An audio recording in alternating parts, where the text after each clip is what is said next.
Hi, welcome to my channel. My name is Marion with Ndung'u. If it is your very first time to find yourself in this platform, karibu sana. If you are a returning subscriber, I love you, I appreciate you, and I thank God for you. Do feel at home.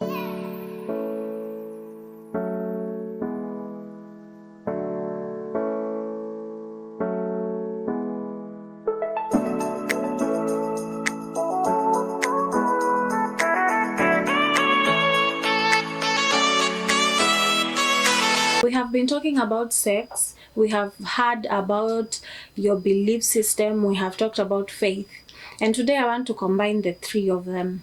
I want us to talk about how all these things are connected and how you can actually build a person from that place of intimacy. So karibu sana, let's enjoy. I was thinking about this, and a lot of ladies, when we are in the place of honeymoon season, when you are having sex for the first time with your spouse, when it is the beginning, everything is amazing. For the men, I think we are all of us involved and we want to have sex. As you continue to stay with your spouse and time goes by, you get familiar. Sometimes you just don't feel like it. Then we start giving the excuses that as ladies we give. We have our headaches, we have issues too, we are not in the mood, we don't feel like it, and there's always something that you will say. I know for some of us, especially me, I found myself even giving excuses of, let me take care of the baby, let me take care of the house, let me do my house chores first, I'll come. And you know what you're trying to do is is just make sure that by the time you're going to bed, the person is asleep. And sometimes you're really caught in the process and there's excuses cannot work anymore. So you actually have to just do this. And when you're in that place of having sex, all you're thinking is how you're not comfortable, how this thing is not interesting for you, how you're feeling badly, how this man does not really treasure the fact that you're not in the mood. All he wants is to have fun, is for him to get his pleasure. And sometimes we think so negatively about our spouses. And I will say this, the Bible is very clear, and sometimes we just overlook this things, but they apply across board, whether you're a believer or not. It says the two people came together and became one flesh. And as a man thinketh in his heart, so is he. And I want to connect all these things with sex. So there you are in your marriage. Things are not as beautiful as they are not as glamorous as they once were, and maybe you're experiencing challenges here and there. So in that place of sex, in that place of intimacy in your bedroom, and this man is on top of you and he's having his fun, but you as a lady, you're turned off, you're thinking about how this person is not nice enough, how this person is not good for you, how he cannot just be here having fun and you're not comfortable, how he's failing in other areas, but in the area of sex is where he wants to dominate and he still wants to have fun.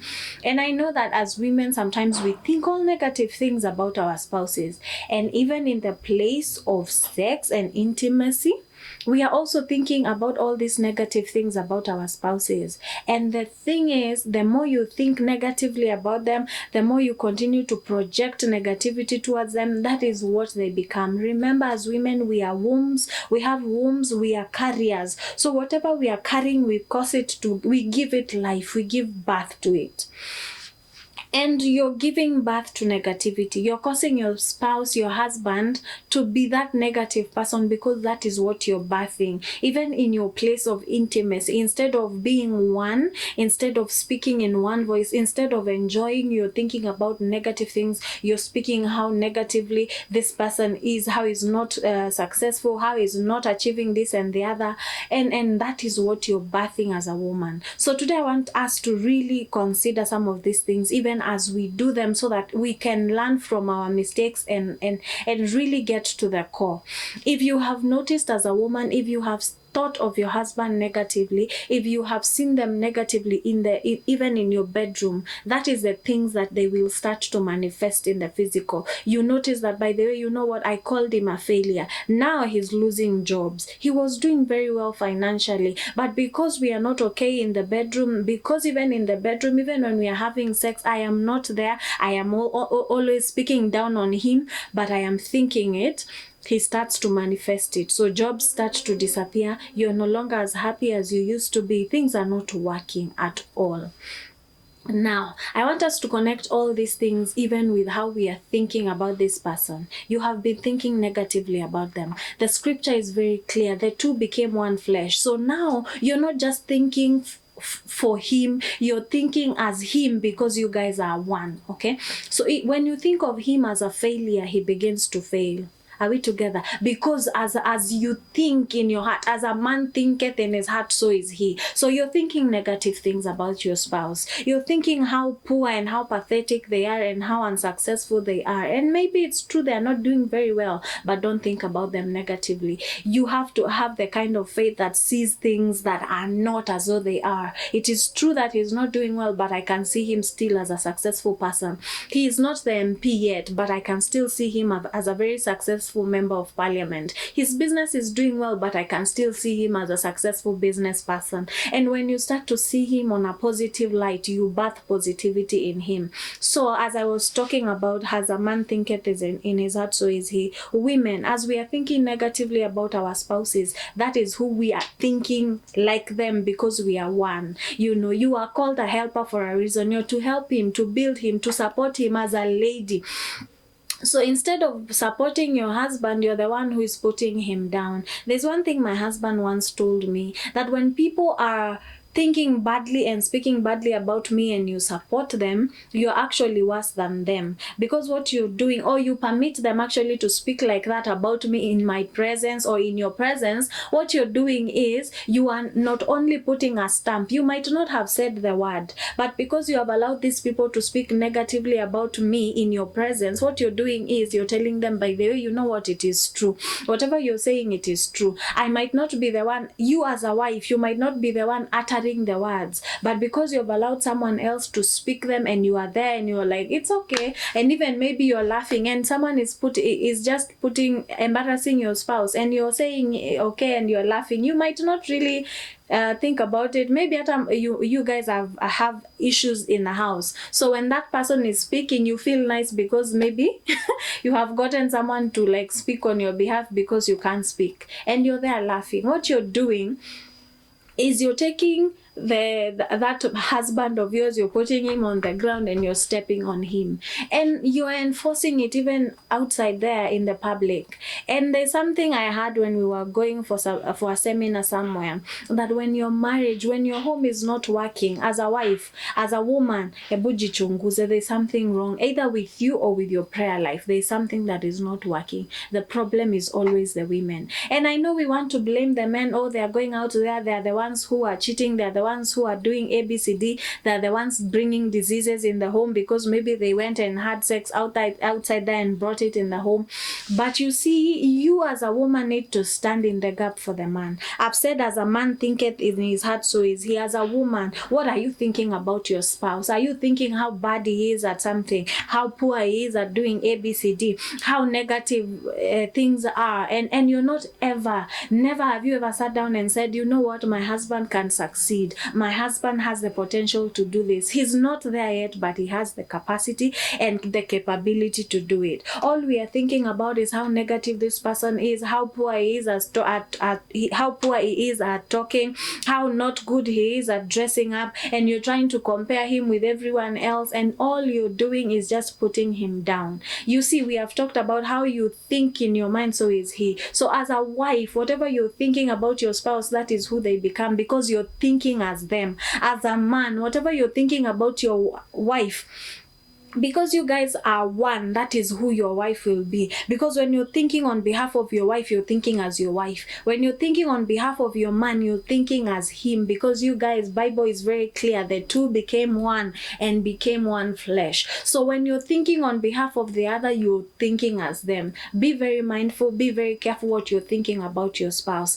In the area of sex, if you're not comfortable with the things that are going on before you go to sex and before you go and have intimacy, make sure you sort the issues, or you carry a positive mindset in that bedroom. Why? Because when you're thinking negatively, that is an altar. It is the two of you actually doing the act. The Bible says when people were having sex for them to have a child, the Bible clearly talks about they knew each other. That is the place where you're getting to know your spouse intimately. You know, it is no longer sex like kawaida, the way we have made sex to be so carnal. It is just something that people do. Sex is very spiritual. So even as you are in that altar of just spirituality and knowing one another in a deeper level, when you're thinking negative things about that person, you're knowing negativity.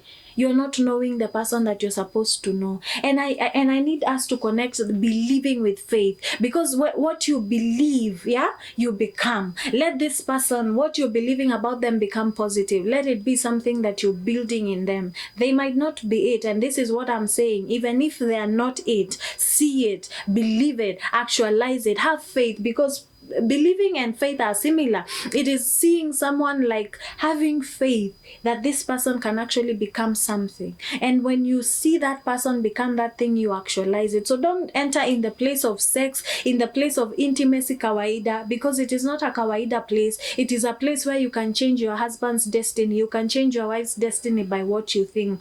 Wives, we are carriers of favor. We carry the favor that our husbands need. So as a wife, use that favor positively, not negatively, because you need to usher him to the next level where he has not achieved, and you think that he can actually achieve it. Start seeing it even in that place. When you want to think negative things, remember that what I think this man becomes. As much as I'm upset by the way he has treated me, I am upset by the way things are going, I will see him positively, because I need him to become better than what he is today.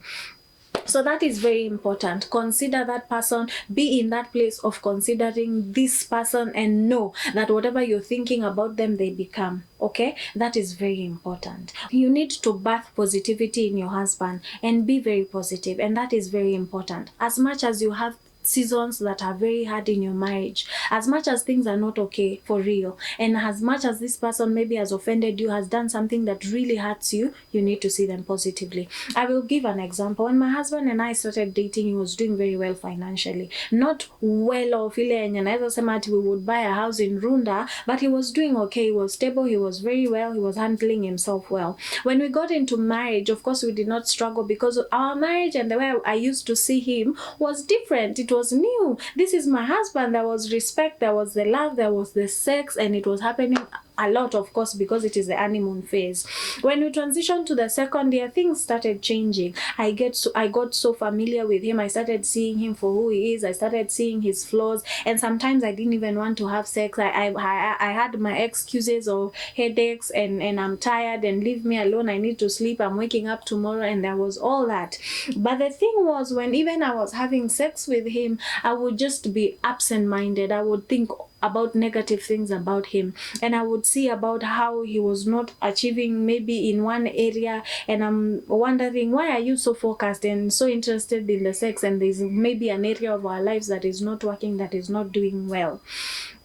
And to cut the long story short, what I noticed is that our finances started failing, and things were not as working, and he started losing his jobs, and things were just happening. Today he has a contract, tomorrow someone calls and he cancels, and it was something that would bring money, but it all started also with the way I looked at him, and also the way I was thinking about him in bed.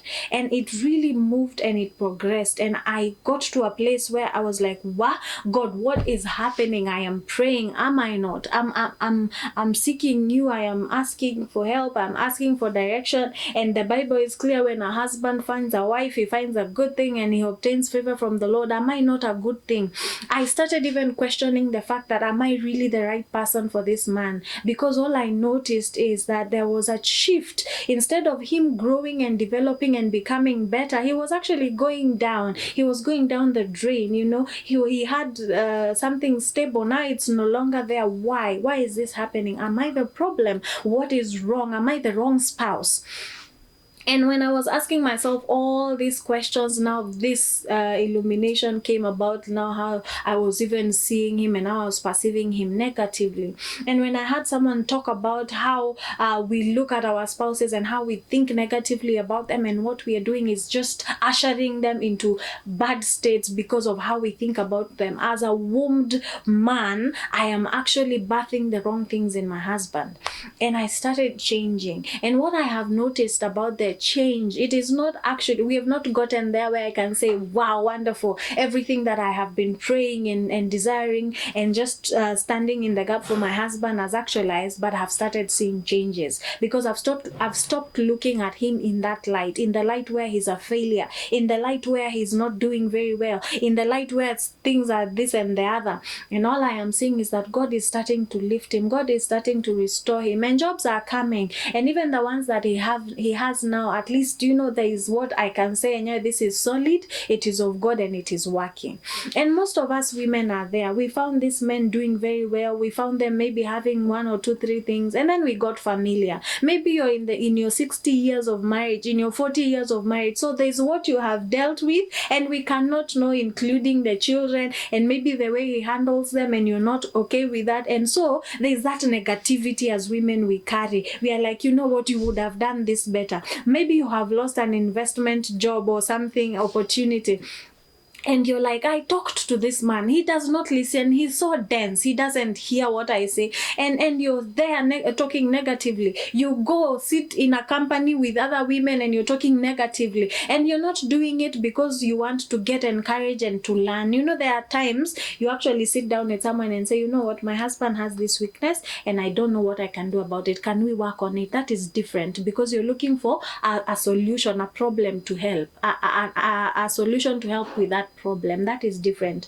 What most women are doing, even in the salons, you sit down and you just utterly talk negatively about your spouse, and it is not because you want a solution, you're just there, you want to vent, you want to just bring it out. And every time you're doing that and you're building bitterness and hunger and hatred and all these things, you are actually building that man negatively. What you're doing is taking stones and building and causing him to fall. And that is what a lot of us are doing as women. So I pray and I beseech us. I know that we get hurt. I know that we get upset. I know that they fail. I know that they do whatever they do that really does not agree maybe with our walk with God, with some of the things that we are maybe achieving, the goals we have and all that. But I urge you, even when you feel like, I need to speak negatively about this person, consider that as you think about him, that is what is continuing to be. So mine is to ask you, would you rather deal with the worst of him or the best of him? Yeah, so think of him positively. Let him grow, let him sprout to become something beautiful, you know. And I know that even as he grows, you pray and ask the Holy Spirit to work on him so that he can become a better version of himself, instead of you speaking negatively about them, complaining all the time about how he's not doing, how he's doing the other thing wrongly. Why don't you start to appreciate the things that he's doing well? The one thing that I know very well, that I have no shadow of doubt, is that my husband is a very good father. He fathers his child so well, and that is something positively that I can commend about him. And sometimes even when I see something negative, now I am sitting in that place of telling myself, Peter is a good father. Peter takes care of his son properly. When you leave him with his son, you're guaranteed that this boy will be taken care of properly. So sometimes even when I want to think negatively, I remember Peter is good. Peter is a good father. And that sometimes just helps me deal with some of the emotions that I'm dealing with. Instead of looking at him in a negative way, I look at him positively. There's something a good friend of mine was telling us somewhere. And she said that some of us, when we are working out there, when you go to your place of work, you're very respectful with your colleagues. You're very respectful with your clients. For some of you that have to deal with clients on a personal level, even when that client is just raising raising their voices on you, you have to stay calm. Why? Because you're considering, number one, we have this slogan in the marketplace that the customer is always right. Number two, you don't want to lose that job. So of course there's a way you're behaving and you're trying to, even you, as much as maybe that person is upsetting you, you have to also keep cool, because at the end of the day, I don't want to lose this job. I eat from this job. And you're acting mature, you're being very sophisticated. When they're talking badly, you're trying to tell them sorry, even if they're the ones who are at fault, even if they are the ones who maybe don't understand what is going on, and you're trying to explain but they don't understand. You're still the one saying, okay, I'm sorry, sir, this is the problem, I'm sorry, madam, you see, but you're the one apologizing. And then when the roles are changed and they're shifted, you go back to your home, the first thing is you want to raise your voice at your husband. At work, you're very respectful, you're very decent, you're very nice, you're very composed. Come at home, you're the first one to throw words. You're like, you know what, kama mbaya, kama ni kupigana, let's all wear our gloves and just pounce on each other. And you're very quick to lose your temper, very quick to say words, and you don't know what you're saying in that place, in that moment of anger, is words that this person will hold on to, because as a spouse, as a husband, as a wife, this person has brought you close. I have trusted you above all other people. I have chosen you above everyone else to walk this journey with me. So whatever you're speaking, especially the negative things, I take them for real. I've begun by saying that as you think, as a man thinketh in his heart, so is he. So some things you say in anger, but they are what is in your heart, and you're speaking them, and as the other person is grabbing them, because you know what, you've already said that I am a failure, so of course I will be doing everything and failing, because you've already declared that I am a failure. And I will be doing everything with fear, saying that, you know what, my husband even says that by there I cannot amount to anything. You know, the person that I trust the most says that I am not a very good businessman, so it's okay, even if I do, or you will cause that person to have fear when they're doing things. So you need to be very mindful. You're very quick to throw words. You're very quick to say things. And you're like, kama mbaya tupigane. Let's go to war. It is okay. You know, I am ready to lose even this marriage for whatever reason. And maybe sometimes the things that you're losing the marriage for are very minute, very small issues. So you need to be very careful. Mind what you say. Say it with discipline. Hold your mouth, hold your tongue. And I know that, you know what, even when you're doing it, know that you're building. The Bible says a foolish woman destroys her own home with her own hands, and a wise one builds with her own hands. So it is up to you to be wise or to be foolish. Determine which one you will be. If you want to be a fool, then be a fool and destroy. If you want to be wise and build. And wisdom does not mean that you will not be hurt. It doesn't mean that you will not be upset. It means that even in being upset, you are willing to overgo and stand there and be in that marriage and cause it to succeed. A lot of successful marriages we are seeing that have gone to 40-50 years, you know, they had to go through the process, and they have gone through it. It's not like they have not experienced the things that you're experiencing. It's just that they chose that, you know what, I choose this person. I chose them, and I will stick with them, and I will be here, and I will submit, and I'll be faithful, and I will be loyal, irrespective of what is going on. So be mindful, be careful how you use your words, because they will build or destroy that marriage. They will build or destroy that relationships. Sometimes we are going to church every now and then, lifting our hands, praising God with holy hands. But when we go to the house, we are the ones that are causing havoc and chaos. So we also need to be very careful with ourselves. And as I'm speaking like this, I'm also learning, because there are things I don't do the way I should do. And we are all in that place of learning. Let's learn.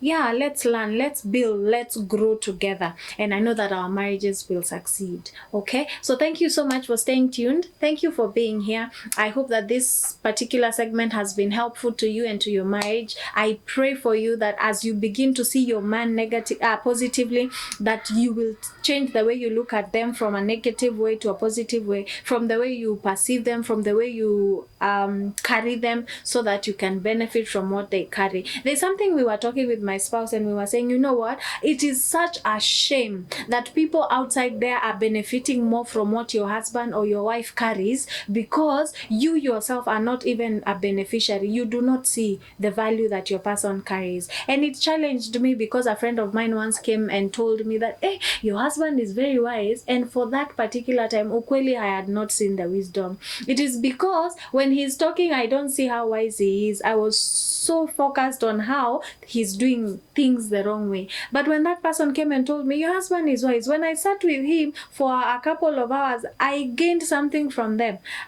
I'm like, oh, my husband is wise. Oh, okay. So I started even myself. When I'm sitting down and I'm listening to him, I'm really trying to find that wisdom. And I found it, because you see, it came from the way I changed the way I look at him. And honestly, I am benefiting from even the advice that he's giving me on so many things, including my YouTube channel, and I'm grateful. So of course, it is you to draw and to tap every good thing that comes from your spouse. If you don't see the good, you will not reap from it. Other people will benefit from it. The marketplace will benefit from how organized maybe your wife is, but you will not benefit from it because you don't take it as a positive thing. You always see the other negative things. So always work on the strength, work with the strengths of your person and help them even in their weaknesses, but do not speak negativity and do not speak down on them. Thank you so much for staying tuned. My name is and will always be Marion. See you.